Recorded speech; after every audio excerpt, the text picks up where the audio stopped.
दोस्तों आज इस हैंडपम्प को रिपेयरिंग करेंगे, बनाएंगे। इसमें पानी नहीं आ रहा है तो हैंडल चलाने से क्या होता है कि इसमें देखिए ये हैंडल पूरा फ्री हो गया है। देखिए इस तरह से पूरा गिर जा रहा है, जबकि इसमें चेन भी नहीं खुला है। देख सकते हैं इसमें चेन भी नहीं खुला है, नहीं रड खुला है। चलिए देखते हैं, पूरा खोलेंगे और दिखाएंगे कि किसमें कहाँ पर प्रॉब्लम है।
पूरा रड का जो पपड़ी जो बन गया था, जैसे कि लोहा का रड इसमें जो सब डला हुआ है, वो पपड़ी जो है सिलेंडर में पूरा आके भर गया था, जमा हो गया था, जिसके चलते से क्या है पानी खींच नहीं रहा था ये पूरा फ्री हो गया था।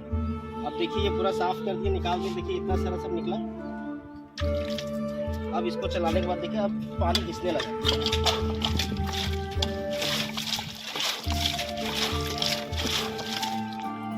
इसमें ये रड देखिए दोस्तों, देखिए ये जो रड है ना, इसका एक परत पूरा निकल गया। ये इसका परत निकल के डायरेक्ट यहीं पर आके जमा हो जाता है, जिसके चलते से ये सिलेंडर बार बार खराब हो रहा है।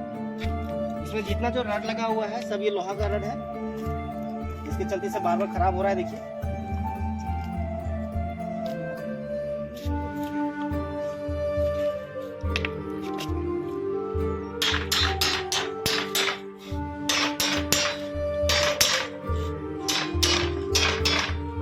देखिए ये जो गिर रहा है पूरा पपड़ी, जिसके चलते से पूरा ये सिलेंडर में प्रॉब्लम हो जाता है, पानी फिर नहीं देता है। जब भी लगावे हैंडपंप तो स्टील का रड ही लगावे, लोहा का रड ना लगावे।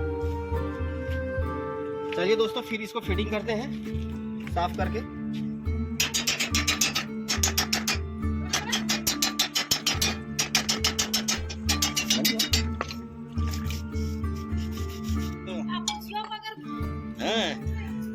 अगर पूछे तो बड़ी सामान रोल ऐसे कैसे करिए से सर ये तोरा एगो तरवा छिले वाला अथी दे दबो नखो तोड़ जगह वो के मलेशिया के वो एक बाजी ऐसे करके करबी ना लाके देखो अरे दिखा दियो कि अथिया मते दे दी बाबू के खातिर लाइन दिले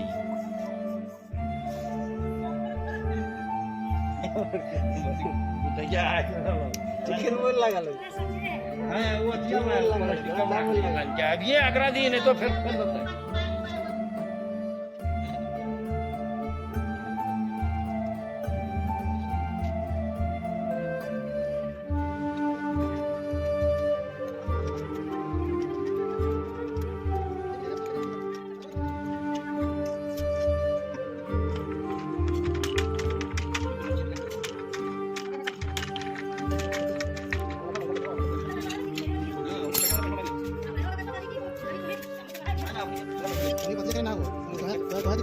हमें तो कल से पंजे पियो ना। तो हमारे लिए तो आगे भी करके